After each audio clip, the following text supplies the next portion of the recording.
Konnichiwa minasang, let's go to Belmont Park. Kayo ba ay nai-stress, napapagod, lalo na sa trabaho? So minsan kailangan nating magpahinga at magtanggal ng stress. At minsan kailangan nating lumabas-labas at tumingin sa mga tanawin sa ating mga paligid. Hindi maiiwasan sa bawat araw-araw na pagsubok na dumaraan sa ating buhay ay ang magkaroon tayo ng problema o makaramdam tayo ng pagkalungkot o di kaya naman ay sa puntong dumadating tayo sa pakiramdam natin ay pagod na tayo. Kaya naman ang isa sa mga advice ko sa inyo at kung kayo ay napapagod o may problema ay maaaring lumabas-labas muna kayo, magpahangin at tumingin-tingin ng tanawin o sa ating mga kapaligiran. Nang sa gayon tayo ay makapag-isip ng maayos at makapagdesisyon sa buhay natin ng maayos. Tulad ng ganito, kapag nakakita ka ng mga gantong bagay ay talagang tila mawawala ang lungkot sa puso mo kahit sa panandalian lamang. At ito rin ay isang therapeutic na nakakatanggal ng ating pagod o stress sa anumang bagay na dumaraan sa ating pagsubok sa buhay. At kung kayo ay isa sa mga nakakaramdam ng ganoong pakiramdam, ay pwedeng-pwede nyo itong gawin. Kung meron kayong mga park na malapit sa inyo, ay pwedeng-pwede kayong pumasyal. Nang sa gayon ay makapag-isip-isip kayo at mawala yung konting stress at pagod ninyo. Kaya ito para sa inyo, panoorin nyo na. Makikita ninyo na ang mga bibing ito ay sumasabay din sa panahon ng tag-init. Kagaya natin, kapag panahon ng tag-init ay marami sa atin ang gustong maligo sa beach, sa ilog, at maligo kasama ang ating mga kaibigan at kapamilya. At talagang sa sobrang init ng panahon dito ay makikita nyo na ang mga bibing ito ay talagang nag-e-enjoy maligo. At kasabay din nito ang nakakatuwang paglangoy ng mga iba't ibang klase ng isda rito. So let's enjoy watching, guys!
At sa aking pagmamasid sa mga isdang ito ay naaalala ko ang aking pamilya.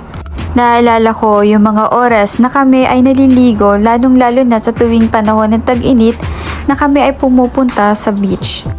Every time na panahon ng tag-init ay naaalala ko na kami lagi ay nagpaplanong maligo sa beach or sa swimming pool. At bilang OFW na kahit malayo tayo sa ating pamilya ay isa na rin ito sa paraan paano mawawala ang ating pangungulila sa ating pamilya. At ito, meron akong napansin na kakaiba.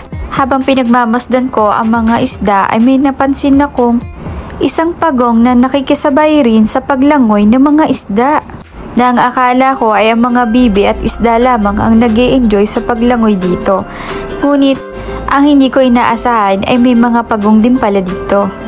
At ang isa rin sa mga napansin ko na kapag katapos maligo ng mga bibi, ay sama-sama pa rin sila sa iisang lugar, nang kung saan makikita mo ay para silang mga nagkikwentuhan. Ngunit ang isang namang ito ay kahit nagsosolo siyang maligo, ay tila mukhang nag-e-enjoy siya sa kanyang paglangoy. Sa sobrang init nga naman ng panahon ay kay sarap magbabad sa ilalim ng tubig. At talagang maski ako kapag panahon ng tag-init ay hinahanap-hanap ko pa rin ang maligo sa dagat o sa swimming pool o sa mga resort. Kaya naman nakakatuwang pagmasdan ang pagong na ito. Ika nga, expect the unexpected. Na minsan din pala na kahit nag-iisa tayo sa buhay natin ay kaya nating magawa ng paraan para maging masaya tayo kahit saglit. At meron ding minsang pakiramdam na kailangan natin mag-isa at mag-isip at makaramdam tayo ng peaceful in life. Minsan ay iyon ang isang sa paraan para makapagpahinga ka at matanggal ang pagod at makapag-isip ng tama. Kaya kung ako sa inyo, kung meron kayong mga dinadalang problema o stress o pagod sa trabaho, ay wag na wag kayong magpapadalos ng isang desisyon na sa bandang huli ay inyong pagsisisihan. Tulad ng isang ito, nag-iisip muna siya kung anong maganda para sa kanyang ikabubuti. Kaya ang bawat bagay ay huwag magpadalos-dalos, pag-isipang mabuti, lumabas at magpahinga, at pag-isipang mabuti ang magiging desisyon sa bawat buhay na dumadaan sa ating mga pagsubok. Kaya naman kailangan nating maging matibay, palaging magdasal, at pilitin nating maging malakas para sa ating sarili at para rin sa ating kinabukasan at para din sa ating pamilya. Tulad ng isang pagong na ito, laban lang kahit nagsosolo siya dito.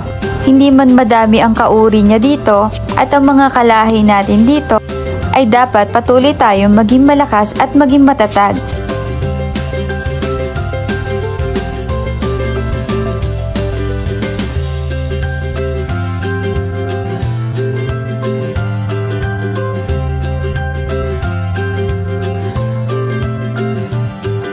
Kaya naman ang masasabi ko lang, para din sa mga OFW na nagtatrabaho na malayo sa ating mga minamahal sa buhay, ay laban lang. Maging malakas at maging matatag. So paano? See you on my next video. So please like, share, and subscribe. At pwede rin kayong mag-comment. So paano? See you next. Thank you for watching.